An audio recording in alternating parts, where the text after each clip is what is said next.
Assalamualaikum warahmatullahi wabarakatuh. Hari ini kita akan belajar sains tahun 2, unit 9 bumi. Jadi kita akan pergi kepada muka surat seterusnya. Okey, kitaran air semula jadi. Minggu lepas kita dah belajar air mengalir. Jadi minggu ni kita akan tengok kitaran air semula jadi. Okey, kitaran air semula jadi ni di dalam buku teks sains muka surat berapa muka surat 108. Muka surat 108 dan 109. Okey, kita tengok buku teks. Okey, kita tengok buku teks. Okey, ini ialah gambar di dalam buku teks. Kita tengok di sini air di dalam laut ataupun sungai. Air naik ke atas sebagai wap air, kemudian naik ke atas.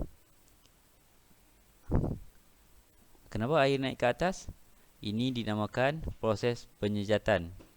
Proses penyejatan, air akan naik ke atas sebagai wap air dan wap air ini menyejuk menjadi titisan air dan membentuk awan. Okey, air daripada laut jadi wap air, naik ke atas jadi awan. Awan menjadi berat. Bila jadi berat, dia akan jadi gelap. Gelap je. Kemudian dia akan turun sebagai hujan. Bila dia turun tu, air yang turun daripada langit, daripada awan tu dipanggil sebagai air hujan. Turun ke bawah dan dia akan bercantum dengan air sungai. Turun ke bumi, dia akan jadi air sungai, air laut. Kemudian air laut, air sungai ni mengulangi proses yang sama. Naik ke atas lagi menjadi wap air, menjadi awan dan turun sebagai hujan. Jadi ini dinamakan sebagai kitaran air semula jadi. Tak habis-habislah. Proses ini bila berlaku serentak. Tak semestinya bila dia jadi wap air, hujan tak boleh turun. Di tempat lain di muka bumi dia akan berlaku.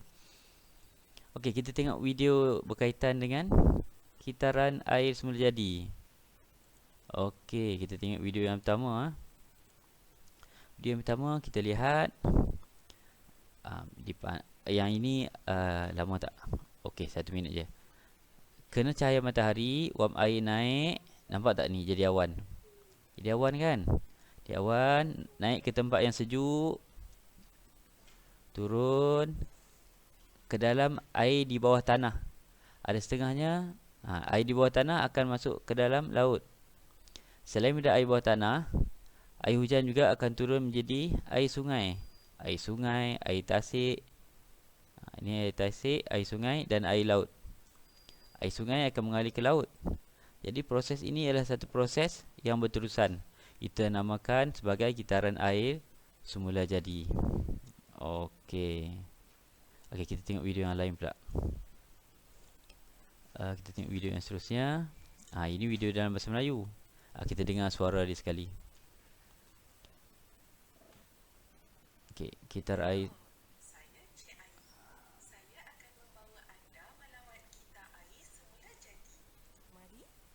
Cuaca hari ini panas.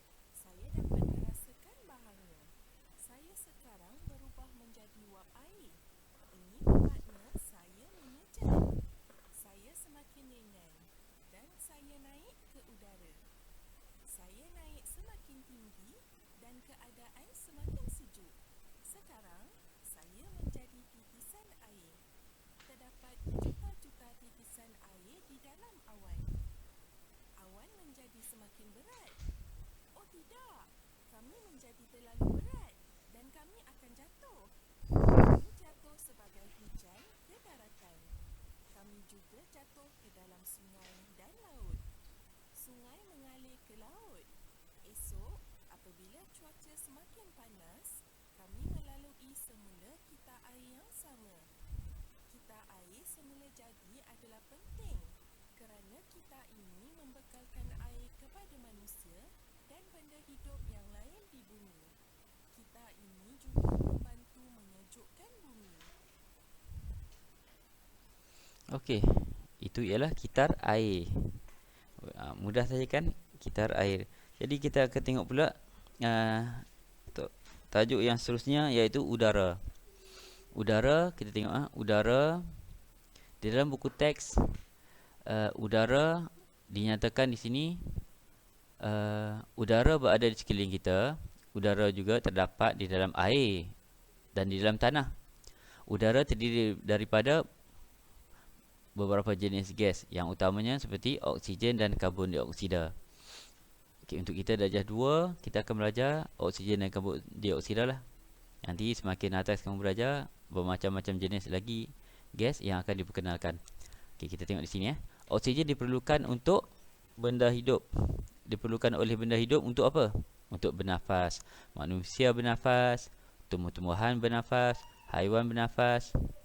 Okey. Okey, karbon dioksida dibebaskan oleh benda hidup semasa bernafas. Bila benda hidup ni bernafas, dia akan membebaskan karbon dioksida. Kita tengok gambar ni. Di dalam tanah ada anai-anai. Anai-anai juga bernafas di dalam tanah. Dalam air ada ikan kan? Ikan juga bernafas di dalam air. Benda hidup memerlukan udara untuk bernafas. Okey, tumbuh-tumbuhan bernafas menggunakan gas apa? Tumbuh-tumbuhan special. Tumbuh-tumbuhan bernafas menggunakan gas karbon dioksida dan membebaskan oksigen. Okey. Okey, kita tengok pada topik yang seterusnya. Kita pergi cepat sikit Udara bergerak. Okey, udara bergerak. Udara bergerak. Apakah yang dimaksudkan dengan udara bergerak? Udara yang bergerak itu kita kenali sebagai angin. Angin tak dapat dilihat, tetapi kita dapat rasa angin. Tengok ni di depan sekolah.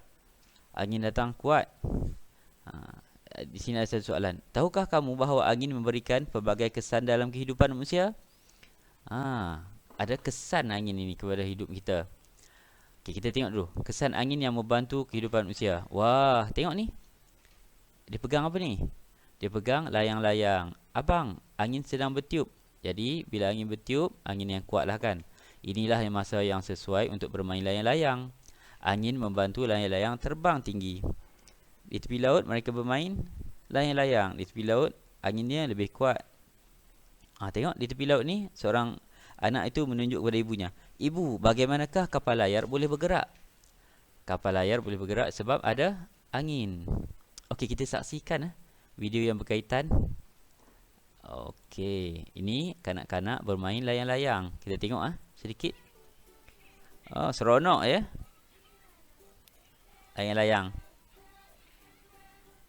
Okey. Gembira. Okey, gembira kan? Okey, itu ialah layang-layang. Sekarang kita nak tengok kapal layar pula. Inilah.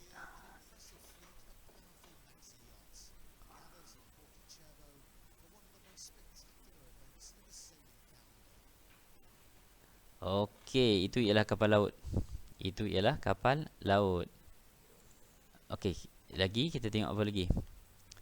Okey. Kita tengok lagi slide yang seterusnya.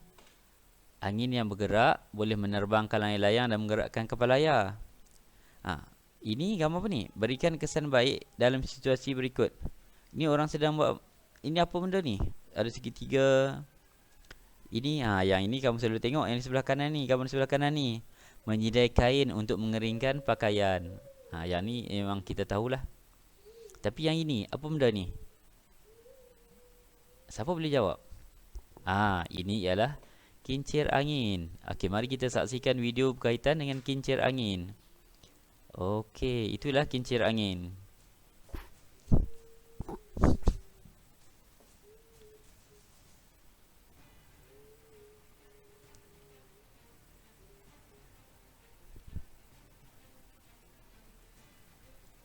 Okey, cukuplah takat tu kita tengok untuk kincir angin. Kincir angin ni digunakan untuk apa? Kincir angin ni digunakan untuk menjana tenaga elektrik.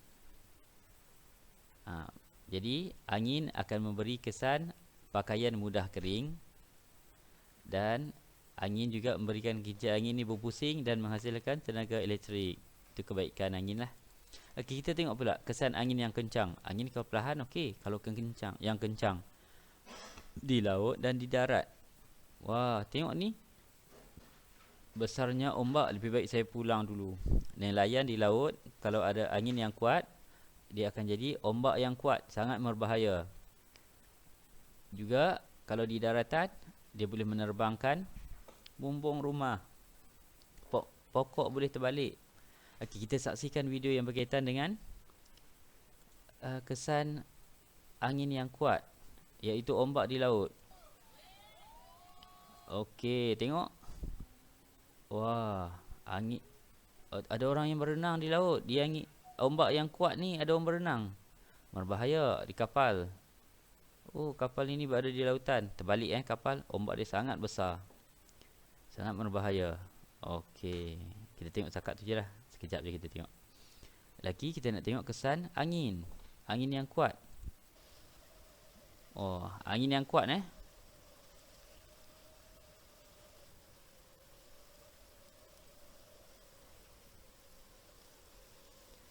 Okey, itu di kawasan pokok. Kita tengok di kawasan perumahan pula. Di kawasan perumahan.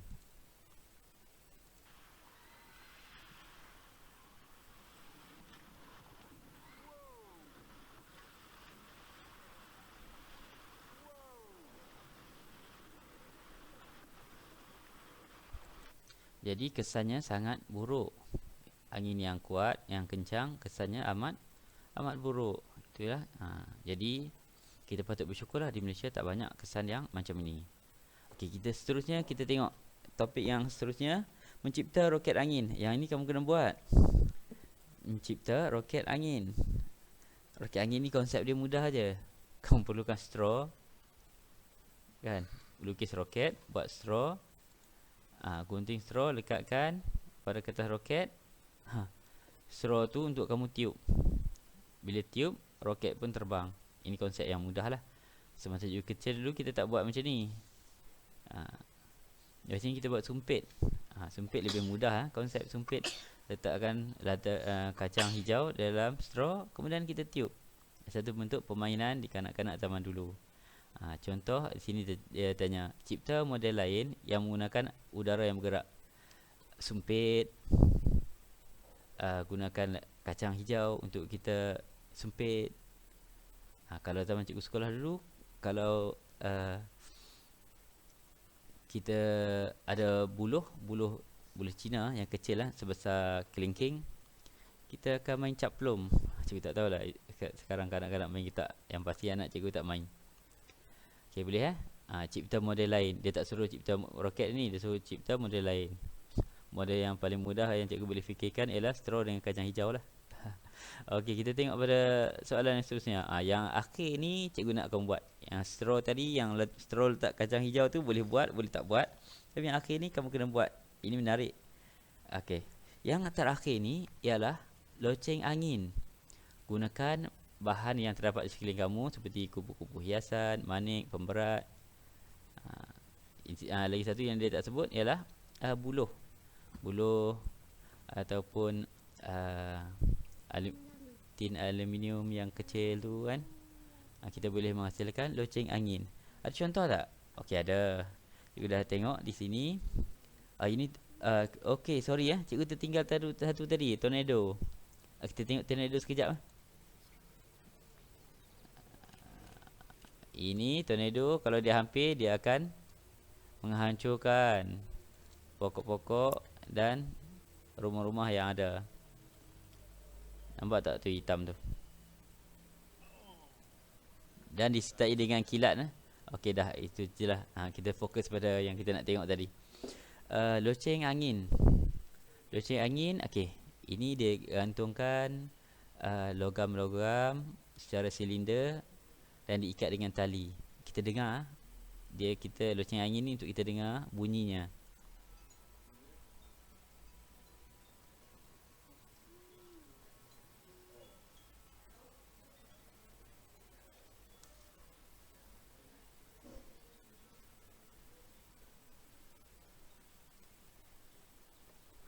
Okey, setakat itu je lah yang kita akan pelajari hari ini. Jadi menarik Jadi nanti cikgu akan masukkan dalam WhatsApp. Kamu boleh tengoklah soalan yang kita akan buat. Okey, jadi projek kita kali ini ialah loceng angin. Okey, jadi sampai sini saja pelajaran untuk hari ini. Okey, sampai kita jumpa lagi pada minggu hadapan. Okey, Assalamualaikum warahmatullahi wabarakatuh. Salam hormat dan kita jumpa lagi. Sekian, terima kasih.